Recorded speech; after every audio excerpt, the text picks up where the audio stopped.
Hello, and welcome to this Eerie Extra. We are your Such a Nightmare co-hosts, Katherine Troyer and Anthony Tresca. And Eerie Extras is essentially where we put everything that we can't fit in anywhere else. Yeah, and today we are going to be exploring 2021's newest horror release, A Quiet Place Part 2. So today is May 29, 2021. We just watched the film, both of us, yesterday. Mm-hmm. And what's interesting about these Eerie Extras, or what I think is going to be interesting, is that although we've disagreed on our podcast proper, particularly like with the Halloween franchise, for the most part, we pick a film, we both want to talk about it, right? Yeah. And these reviews that we're doing this summer, and hopefully for the next while of, as soon as we watch it, we record, I think are going to reveal a much more diversified response between us, because I saw on Letterboxd that you did not like this film nearly as much as I did, by like a substantial margin. Yeah, no, spoiler alerts for where this review is going, at least on my side. I did not like this movie very much. I have some serious problems with it from a structural standpoint. I have some problems with it as a horror film, and I then just have some ideological problems where I think John Krasinski and I have very different views on what is happiness and what is good ultimately. And I think that you can see these ideological things in the film that he makes. And so yeah, I think I have some pretty significant problems with The Quiet Place Part 2, but I saw your review on Letterboxd, and you rated this film quite highly. I did. I fell with where currently most of the viewer response is, right? Because it's right now a very highly rated film. So with that said, I want to start with where you and I clearly do seem to have a common thought about this, and that is that this is not a horror film. No, except for perhaps the first 15 minutes of the film, Maybe. in which that flashback sequence, because during that flashback sequence, there's a pretty clear articulated source of horror. I mean, it's this feeling of invasion, something coming in and destroying the status quo. These things clearly represent like a threat to their life and their normalcy, which is very clear source of horror. I mean, and I think it was one that was made even more powerful since we've all experienced COVID, and this one day everything is normal, the next day it might as well have been aliens forcing us all inside. So I think that opening sequence was pretty strong and pretty good at establishing a source of horror. And I could see how even in the introduction we're going to have some conflict, particularly with your ideologies, because the film sets up small town America. It gives us America's favorite pastime.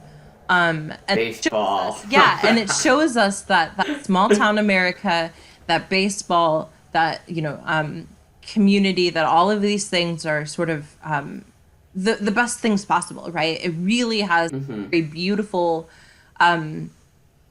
maybe not quite accurate, certainly idolized version of the before times, right? Before times are COVID, or they're small town America before big town America gets involved, or the alien invasion, whatever it might be. We see that from the beginning.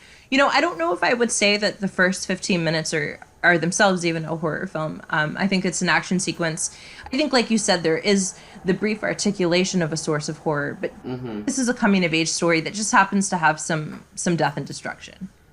Yeah, because I mean, once you get out of that first 15 minutes, any attempt to link the creatures in the film to literally anything larger than just being kind of giant venom looking spider monster thingies, they don't do that. This film is not interested in thinking about the monsters that it establishes in this film in any critical way, and frankly, I found that incredibly frustrating.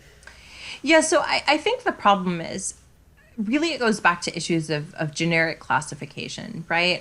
The fact that we are so determined, because we have our need for algorithms, to put everything into a box, right? And so it's like, okay, well, who is our audience for A Quiet Place 2? Okay, well, it can't just be like people who are hoping to have like a Hallmark style rom-com because there's some death and destruction. So, okay, well, I guess it's our horror fans, right? And our thriller fans.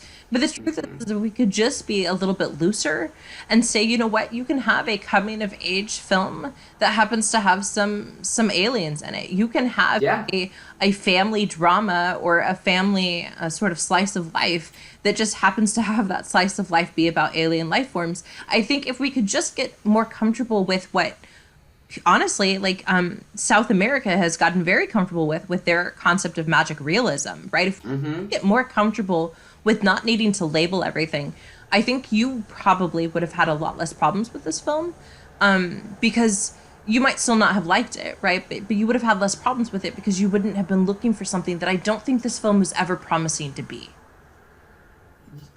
I mean, I think I think that my problem with it is not necessarily that I was not able to dive into the magic realism, and like I love magic realism. Yeah, and it's not quite magic realism, right? Like the host is great at doing that kind of like mixing genres, like you said. That's a South Korean film.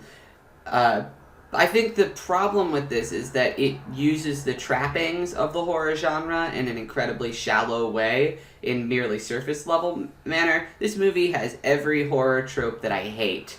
It is only jump scares for basically the entire film, and you know my opinion of jump scares. Yes, and you know my opinion of them, so that's. I know you love them. I know you love them. I hate them so much. Yeah.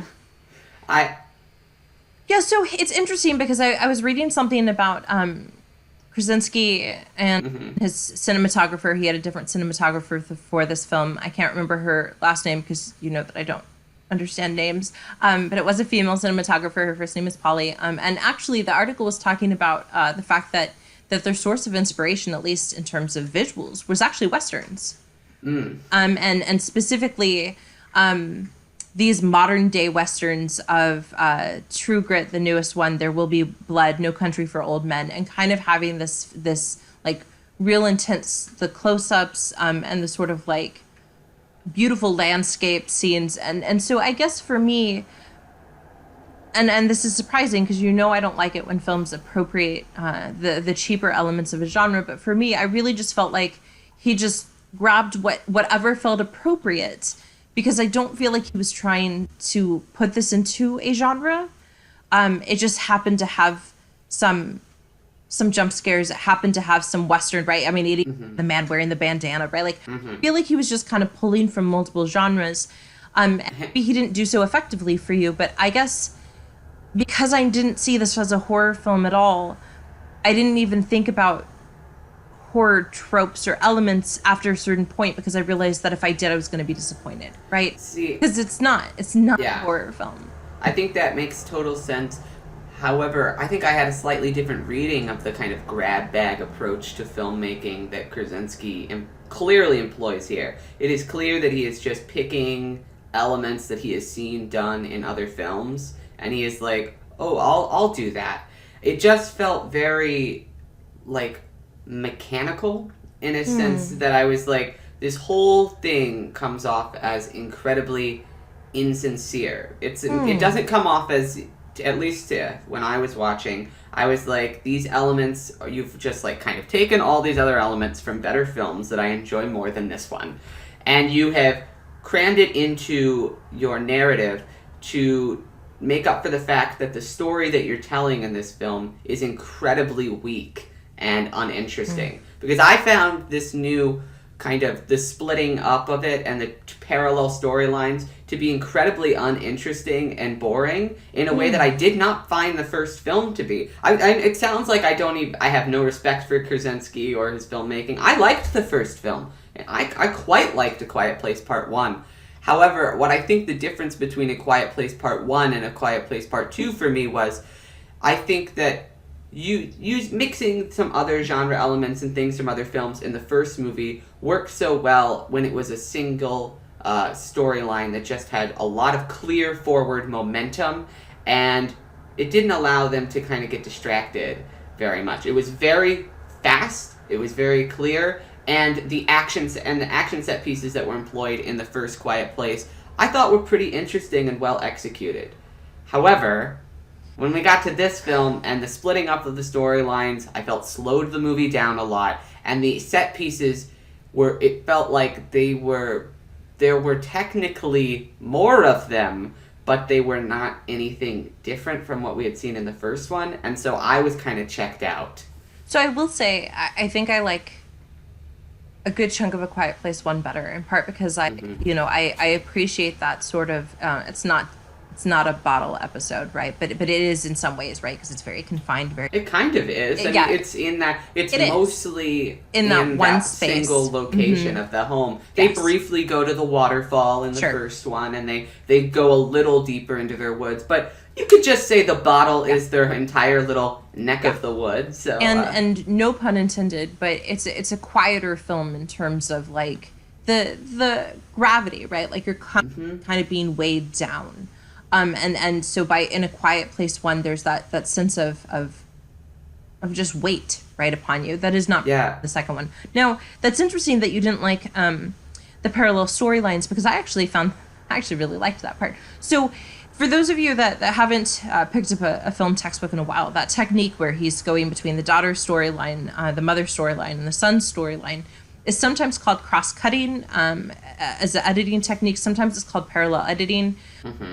The reason I mention this is because no textbook agrees on what the difference is between cross-cutting and parallel editing. Some will say parallel editing is a kind of cross-cutting. Some will say cross-cutting has to happen temporally in the same time frame. Sometimes they say it's parallel editing, and we're talking like the standard textbooks cannot agree. But it is either cross-cutting or parallel editing, depending on which term you want, right? Where it's that constant back and forth. And it's when the intention is for us, the audience, to create a sensation that we are comparing and contrasting these three separate storylines. And I liked it because I thought it was well done. I don't know if the last time that I've seen a film, and it sounds like, Anthony, maybe you don't want to see a film that does this. I don't remember the last time I've seen such a lengthy section of a film do the cross-cutting, because usually it's only done for a few minutes, or it's like, for example, in a heist film, right, it's only done during the heist. It's rarely done for the extended period of time that this film was, right? Because this film is really three separate stories that happen to have bookends together, right? So I actually liked it. I thought it was better than if they had just gone through each of the three stories together. But I see your point about the consequences, or the potential consequences, right, of broadening our world. Yeah, this movie felt much more convoluted than the first film, because it introduces a much bigger world and then doesn't really do anything with that, which I found incredibly frustrating as a viewer, because if you're going to tease this larger, weirder, supposedly more disturbed world, then you gotta do more with that than a single scene in which you the river people, and then they just immediately move on from that, and there are no consequences of that scene. Okay. Go. Sounds like we agree. Here is where I have a problem, and here is where I definitively realize that this could not even be close to a horror film. Okay. There is a scene that I actually thought was like a sequence that I was so excited for what I thought it was going to allude to that it didn't. So there's a scene where the daughter's walking on the train tracks, and we see a station, and we see all of these women's shoes, right? Yeah. And we see a briefcase and a purse, but we see all of these women's shoes. And I got so excited because I was like, ooh, there is going to be a serial killer or some sort of like guy who's keeping women, because the Emmett character, right, says not every person is worth saving. So I thought we were going to see the sort of depravity of humankind. That's what I thought too. And again, all those shots of those shoes, I realized that they probably took them off because you can't run as fast in heels, and also heels make loud noises. But like, that didn't make sense to me to have such a like so many shoes, right? If you weren't gonna do something with it. And so I did. I kept waiting for the other shoe to drop. Sorry. That's funny. That's funny. No. You're doing all the bad wordplay today. It's terrible. Normally it's me. I know, I hate it. But I kept waiting for the other shoe to drop, in that if you're going to say most people aren't worth saving, then you have to show us that most people aren't worth saving, and the river people were not enough, right? Yeah, they were certainly not. Yeah, so I kept thinking, well, maybe when we get to the people on the island, right? At first I was like, okay, well, maybe these people are creepers, right? Like, maybe they saved themselves by not saving others. And I apologize if you hear a sound in the background. It's my cat in her litter box. Aww. but I kept expecting things, so that actually when the Emmett hears that sound, right, and it ends up being the boat. So I was like, it's the women. They are there. It's trapped, right? And I know that there were several other people I talked to that said that they felt like there was a third act sort of missing. They felt like there was something else that was supposed to happen. Yeah. The film actually ended weirdly early, which is not a complaint we usually have today with films. And I think it's because we kept expecting if this line of like, it's so bad out there, actualized. But that's not Krasinski's ultimate message, right? His ultimate message is that people are ultimately good if we just give them the chance. There may be a few weird outliers, but they're weird outliers, right? They look weird, they act weird, they're all burned.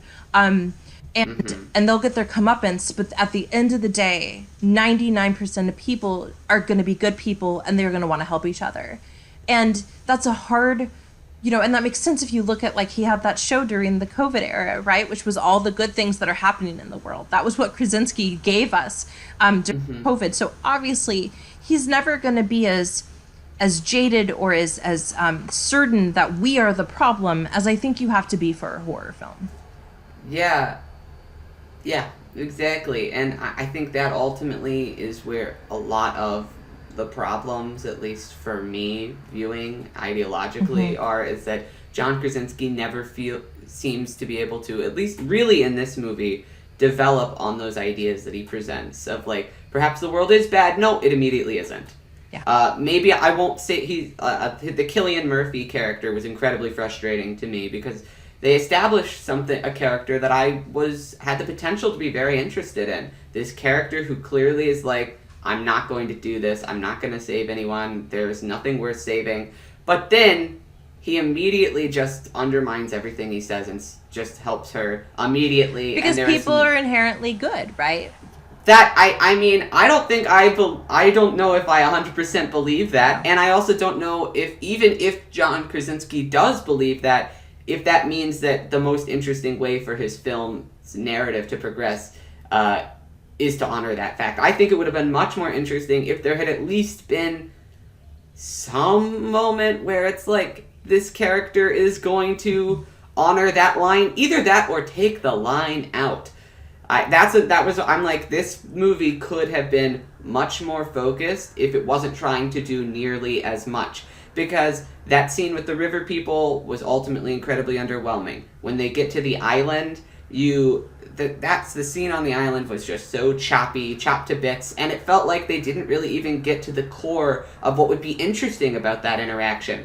Why did we skip over the meeting scene between these things? That would be the really interesting thing about this, wouldn't it? It's these and it could be done. You could do an interesting way from either perspective, shooting it from either the perspective of the islanders, seeing these strange people come in, and that is an insane thing, or you could do it from the people of who are coming into this island and seeing humanity and civilization for the first time.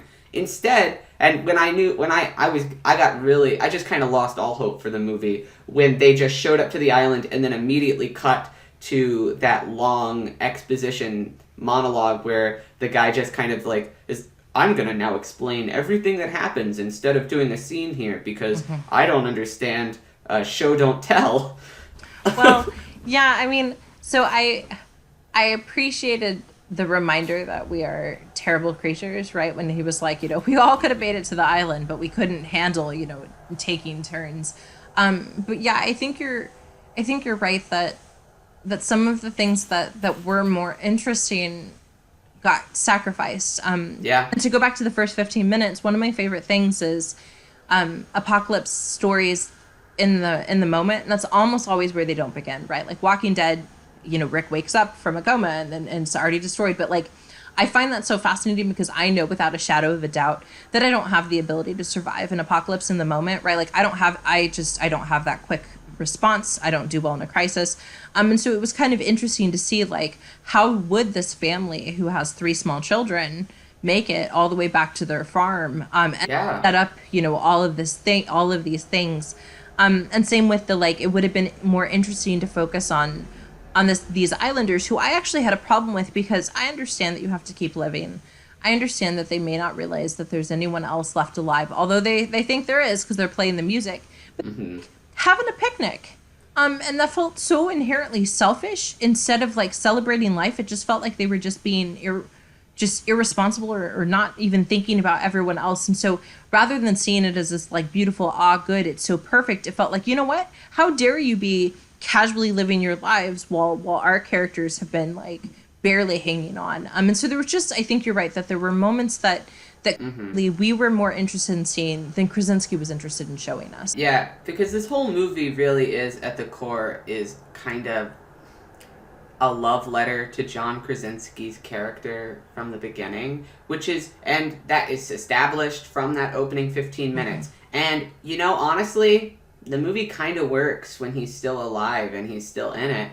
But then as soon as he is gone, but he is still the main driver of all of the action in the movie, you just kind of can't help. I couldn't help but thinking, I was like, either I think you just needed to make this prequel with you in it, like you clearly want to do, and because you clearly still want to be involved in this, or you just need to follow a different family in this, like a different thing, because going back to this and have it just does not work.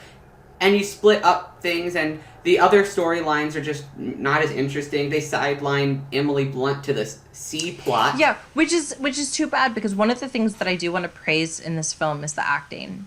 I thought Emily Blunt is always delightful. Always very talented.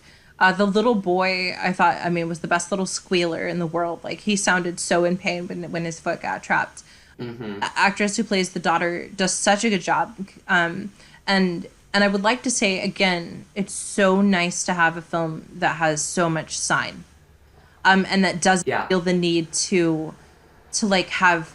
There were a few moments where the daughter would say it as she was signing, but for the most part, they would just sign it. And I was talking with someone that said that they actually went to a theater yesterday, and there was a huge number of deaf students in the audience. And it was just he said that watching them watch the movie was better than watching the film. He also wasn't as keen on it like you. But he said that was the best part. So there were so many things that, like, again, are worth celebrating in this film. But when you were sidelining Emily Blunt to the C story... and I guess this is another movie that is, again, like, since it is so clearly about the legacy of John Krasinski's character and the impact, it's another entry into horror as grief or horror as trauma narrative. But it only kind of is... Because really, it's a coming-of-age narrative, right? Yeah. At the end of the day, this is not the story. The first film was about John Krasinski's character and Emily Blunt's character, and how they were going to keep their family alive, and why they have another child in an apocalyptic situation. Never understand. It seems like the worst decision of all time. It really does. Every time that baby would start crying, I was just like, you could have prevented this. You could have avoided this. Yes. This is a problem entirely of your own manufacturing. Ridiculous. But this film, it really was. But this film, like you said, it was about the legacy, and it was about the daughter and the son, both of them, growing up, right? Because in the first film, they were still children. In this film, it's their coming-of-age narrative. And so all of the adults, all of them, are B or C characters. Yeah. Which is a strange decision for a film that is still kind of being marketed to the same audience as A Quiet Place. Yeah, I kept thinking, I was like, oh, the reason that they're putting Emily Blunt's character in the C plot is because they're gonna kill her off. Because I was like, it would not have saved the movie. However, it would have been interesting to see now, and added to this coming of age narrative that the film clearly is doing, if now you lose both of the support systems, the parental units, and it forces them to have to grow up in a world that has already forced them to have to grow up so much. I was like, I guess that's why Emily Blunt is in the C plot, because they're gonna kill her off over here and do something with that. But then they didn't, and then they were just like, Emily Blunt just gets way less screen time and doesn't really get to do anything interesting other than walk to a store and then do one kind of bad sequence. Yeah. I think that what we were interested in seeing was not what Krasinski was interested in showing us. No. Now there is some good-ish news for me and some bad-ish news for you coming up, right? Because this is not the end, because it's never ever the end of the franchise. No. Capitalism will not let anything die. Already announced, there are at least 2 ideas in the work for future films in this franchise. In November of 2020, Paramount hired Jeff Nichols to write and direct a spin-off based on an idea that John Krasinski had, and he's going to come back as a producer. And in May of 2021, Emily Blunt has revealed that John Krasinski has an idea for a potential 3rd film. So you heard that right, listeners and viewers. That is at least 2 more Quiet Places coming out, at least in the works right now. And this models a very familiar pattern, actually, in young adult post-apocalyptic narratives like The Maze Runner, Hunger Games, the Divergent series, and that is that the first one is this really nicely contained story that has really tight focus. We're almost always a bottle, right? We are in a maze, we are in the Hunger Games, and they're like, okay, well, they survived, so let's go a little big. Let's open the world up. Yes. Yeah. And then they're like, okay, so now they've escaped, and now we're going to see the immediate world. And then inevitably they're like, but wait, there's more. This goes global, or this goes national, right? And that's it's a conspiracy. It goes all the way up to the top. Exactly. And that's a very frustrating to me pattern, because it's also indicative of somebody had a really great idea for a first book, and then they were like, oh shoot, this is popular. Okay, well, I guess I could make this into a second. And I have a feeling that Quiet Place 3 is going to do a similar pattern, right? The original writers who helped with John Krasinski make the first one and wrote on the first one declined to come back for the second one, because they said they had no interest in needlessly expanding this into a cinematic universe, and that they wanted to rather focus on bringing more original ideas into the ecosystem. And you know what? I think they were right. I think that those writers made the right decision, because ultimately I think that there was no need to come back to this world. I'm okay with the second one. I'm okay with seeing this growing up narrative of like what happens when you have to grow up. I don't think I need a 3rd one, because it's either going to be about a whole new family, in which case I don't think I'm particularly interested, or it's going to be about this family, but like on the national level, right? Or they're like making their way to this new destination or whatever. And it's going to be something that I don't think I necessarily need to see. So I agree with you to some degree that I think the story, the intimacy of the story, is going to be a sharp contrast with what's going to be the inevitable 3rd film, right? So thank you so much for tuning in. We want to hear your thoughts. Yeah, please. So let us know either in the comments of this video, or if you're listening to the podcast version of this episode, feel free to engage with all of our social medias. We're very active on there. So just send us a tweet or let us know on our Instagram video, on our Instagram post, what you thought of A Quiet Place Part 2. Yeah, we will not be making Instagram videos. Let us know. Let us know if you are more on Troyer's side, or if you're more Team Tresca in terms of your reaction to A Quiet Place Part 2. There are no right or wrong answers when it comes to art. Art is entirely subjective, so feel free to have incredibly strong reactions to this film down in the comments below, as long as you're doing it respectfully. That's right. Absolutely. And in the meantime, we hope that you have a St. Anthony, a spooktacular day.